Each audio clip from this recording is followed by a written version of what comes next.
So guys, we are back with another round of portfolio reviews, and I am so excited for this one. We've got some really interesting portfolios on deck today, and we are going to go under the hood to take a look at each one. We'll check out all the holdings, and I'll give you my honest thoughts on what I like about these portfolios, as well as what I think could be improved. And as we're going through these guys, please keep in mind that I am by no means a professional. These are just my very amateur opinions, so definitely take them with a grain of salt, and remember that at the end of the day, this is all just for fun. Now, real quick before we get into it, if you want to have your portfolio reviewed by me in one of these videos, just fill out the form I have linked in the description. And also, as we're going through these, leave me a comment below and let me know your thoughts on these portfolios. I'd be very curious to get your feedback as well.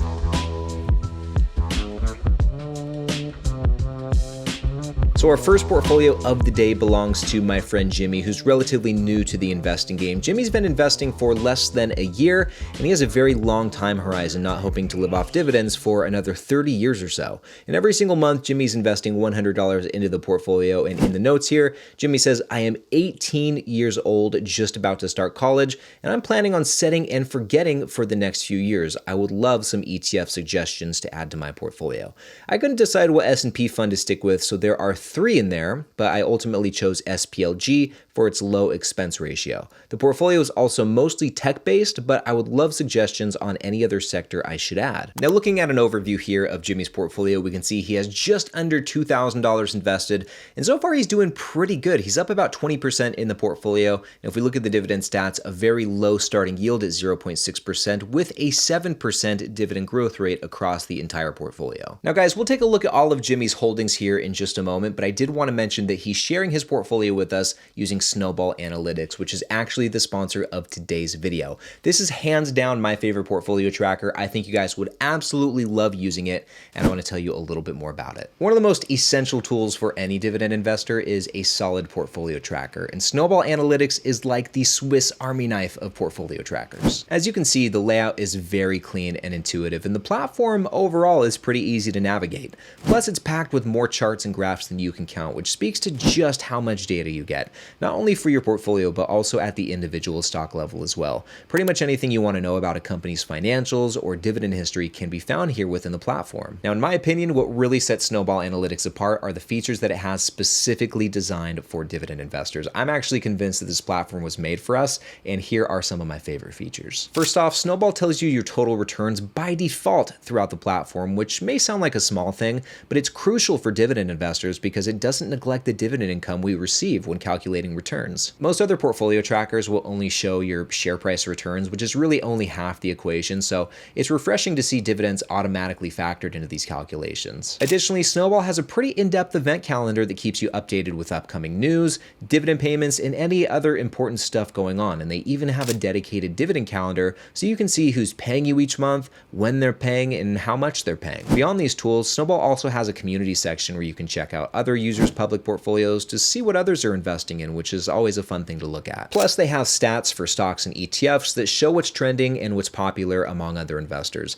This makes Snowball not just a killer portfolio tracker, but also a great place for dividend investors to get new investing ideas. So overall, if you're looking for a great portfolio tracker, which really is something that every investor needs, then I highly recommend you check out Snowball Analytics, which you can actually do for free. All you need to do is click the link in the description of the video or in the pinned comment, or just scan this QR code right here to get a free 14-day trial. And if you like it, you can save 10% on your subscription when you use code Ryne Williams. I really love using Snowball Analytics, guys, and I know you will too. So definitely check out that 14-day trial and use code Ryne Williams to save 10% on your subscription. Now, guys, getting back to it and looking at a diversification breakdown of Jimmy's portfolio, like he said, it's very heavy in tech. Looks like there are 5 holdings in the sector, and they make up 50% of the portfolio. So yeah, very heavy in tech. And then we also have 9 different ETFs, which is quite a lot. That makes up 23% of the portfolio. And like he said in the notes, 3 of these are going to be S&P funds, as we'll see. And if we scroll down, taking a look at all of the holdings, we can see that there are 24 in total, and we should actually recognize pretty much all of these holdings here, all of the companies, all of the ETFs. This is the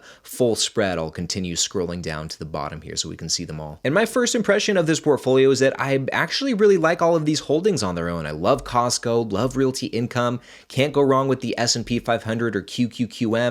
Amazon's there, AbbVie, Alphabet, Berkshire, Microsoft, the list goes on and on. These are all pretty solid picks in their own right. In my opinion, though, the thing about this portfolio is that you just have too many holdings. One of the general rules of thumb that I follow when it comes to diversification is that the smaller your portfolio is, or the smaller its value, the less number of holdings you can get away with having. And on the inverse of that, the larger your portfolio grows, the more I think it makes sense to be more diversified, to be a bit more spread out in terms of your number of holdings. And so in my opinion, for a portfolio that's sitting at around $2,000, I think 24 holdings is just way too many for this portfolio size, especially considering that 9 of them are ETFs and 5 of them are tech stocks, most of which are the top holdings in the ETFs anyway, like Nvidia, Apple, Meta, and even if we scroll down a little bit, Microsoft, Berkshire, Alphabet, these are all going to be some of the top holdings in the S&P 500, which once again, you have 3 separate S&P funds. And so with all of that said, I think some consolidating is in order here, and the way I see it, there are 2 easy ways to do that. First and foremost, let's get rid of some of these S&P funds. You really only need one, and like you said in your notes, you have SPLG, and it also looks like you have VOO, and then I thought I saw SPY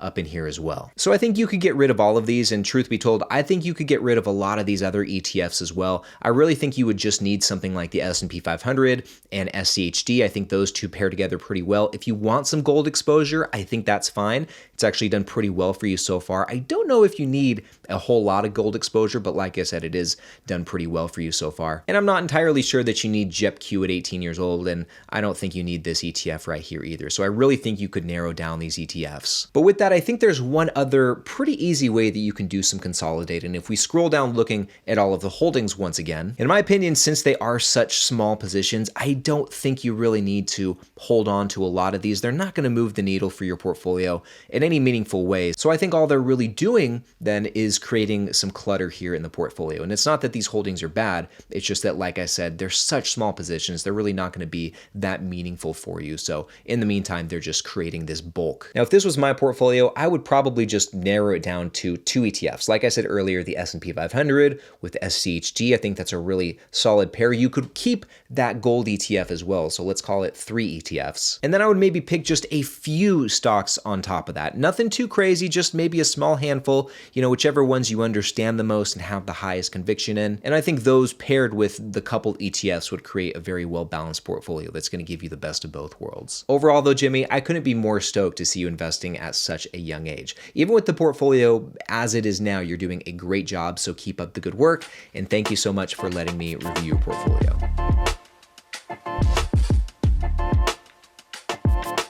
Now guys, moving on to portfolio number 2, this one belongs to Nuno, who, like Jimmy, has been investing for less than 1 year and has a very long time horizon, not hoping to live off dividends for another 30 years or so.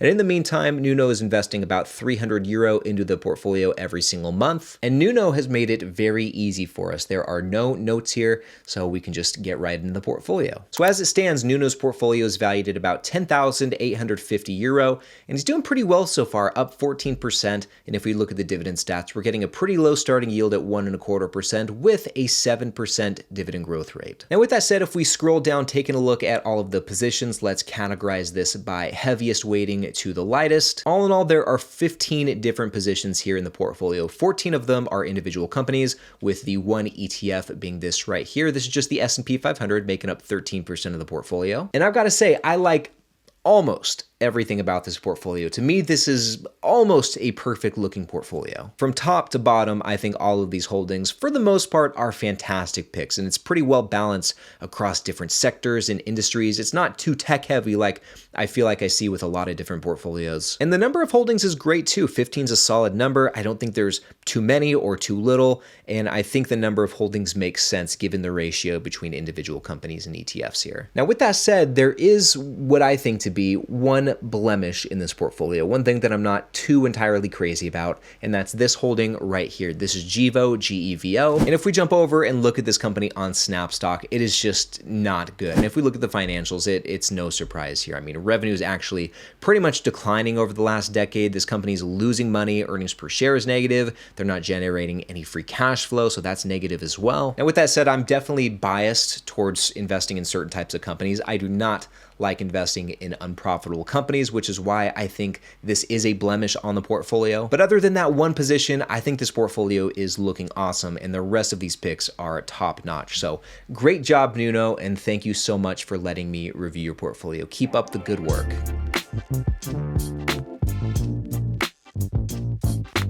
All right, guys, now getting into portfolio number 3, this one belongs to my friend Frankie, who, like the last two individuals, is very new to the investing game and has only been investing for, less than 12 months here. With that said, Frankie has a pretty short time horizon, hoping to live off dividends sometime in the next 5 to 10 years, so a decade or less, and in the meantime, Frankie's investing $500 in his portfolio every single month. Now, in the notes here, Frankie says, I am an international student here in the USA from East Africa, and I started investing last year in August while I was flying back home after the summer break. While in the airport, I realized that I had some cash that I needed to put to work instead of keeping it in the bank. So I decided to open up Robinhood and start investing, and I have been creating this portfolio since then. Now, I think that's all great, but one thing that I do want to say before we jump into the portfolio is I think you're gonna probably want to expand your time horizon a bit. I think you're gonna want to extend that out. I think it's very commendable that you want to live off your dividend income sometime in the next decade or less, but you've only been investing for, not even a full year yet. And I think it's going to take a lot longer than you think to get to the point where you are living off those dividends, especially if you're only investing, around $500 or so every single month, which is a great amount. I think it's just going to take a lot more to reach financial freedom in the time horizon that you're looking for. It's going to take multiple thousands of dollars invested every single month to get to that point. And don't get me wrong, it's not impossible to do so. I just don't want you to get disappointed if it does end up taking you longer than you initially thought to get there. But anyway, with that said, looking at the portfolio, I think it's looking pretty good so far. Frankie's got about $19,400 invested. So far, he's up about 40% in the portfolio, so seeing some very solid gains over this last year. And if we look at the dividend stats, we're getting about a 2.2% dividend yield, which is nice, and a 4.2% dividend growth rate. Now, with that said, if we look a little bit at the diversification breakdown, guys, one of the first things we'll notice is there are 11 different ETFs in the portfolio that makes up about 20% of the entire portfolio. We've got 5 different cryptos, we've got 6 technology companies, we have 9 financials, 8 REITs in the portfolio. And so already just from looking at that, I'm sure you'll be able to guess where I'm going to go with this review. And if we scroll down, just taking a look at all of these holdings here, we can see that the list is very long. Just keep on scrolling down all the way to the bottom. And in total, if you guys can see this, there are 63 different positions in this portfolio, which I'm sure this comes as no surprise. I think that's just way too many holdings. And don't get me wrong, these are not bad picks. There's some really solid companies, some really solid ETFs in this portfolio. But if we continue scrolling down, we'll see that more than half of the portfolio, starting here with TEM, everything below that is less than 1% of the portfolio. So there are a lot of minuscule holdings here. And in my opinion, that's just overkill. I definitely don't think you need all of these small positions. And I hate to say it, but I'm almost thinking that Frankie needs to start again back at square one. Just take all of this money that's invested and just do a full reset here in the portfolio. Now, clearly Frankie has some conviction in Bitcoin since it's by and large the largest position in the portfolio. So I don't think it would be a bad idea to just hold on to that and then put the rest into something like VOO right here or even VTI. I think that would be a much more straightforward approach to creating a diversified portfolio than what we're seeing right here. Like I said a moment ago, this is just overkill. Still though, the important thing at the end of the day is that you are investing. Any investing is better than no investing. So great job there. And even with the portfolio how it is, you've seen some pretty tremendous gains. So you are doing something right, which is why you need to take what I say here with a grain of salt. But nonetheless, thank you so much for letting me review your portfolio. This was really cool to see. Anyway, guys, those were our 3 portfolio reviews of the day. And if you want to see more portfolio reviews, then check out this next video right over here. In this one, we'll take a look at some more subscriber portfolios, one of which is sitting at $350,000, and the investor it belongs to is only 22 years old, which is very impressive. So click right over here to check that out, and I'll see you in the next one.